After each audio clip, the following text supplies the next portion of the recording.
సత్యే ధర్మ ఇవాపర, సత్యము ధర్మము ఒకదాన్నొకటి ఎలా కాపాడుకుని రక్షించుకుంటాయో అలా రక్షించి కాపాడగలిగినటువంటి వాడు. తమేవం గుణ సంపన్నం రామం సత్యపరాక్రమం. ఇన్ని గుణములు కలిగినటువంటి రామచంద్రమూర్తి సాక్షాత్తుగా సత్యపరాక్రముడైనటువంటి వ్యక్తి. ఆయన పరాక్రమం సత్యమే పరాక్రమముగా కలిగినటువంటి వాడు.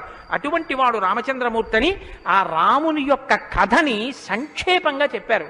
సంక్షేపంగా అంటే వివరంగా కాదు, బాగా గుర్తుపెట్టుకోండి. వివరంగా చెప్పలేదు, కేవలం ఏదో విహంగ వీక్షణం అంటారు చూసారా, ఒక్కసారి స్థాళీపులాక న్యాయంగా ఒకసారి అలా చెప్పేశారు. అది ఎంత తేలిగ్గా చెప్పేశారంటే, సజగామ వనం వీర ప్రతిజ్ఞామనుపాలయన్ పితుర్వచన నిర్దేశాత్ కైకయ్యా ప్రియకారణాత్ అంటూ. కానీ సంక్షేప రామాయణ శ్లోకాలండి, అవి నిజంగా మంత్రాలే. దశరథ మహారాజు గారు లేక లేక లేక లేక సంతానం కలగలేదని బెంగ పెట్టుకుని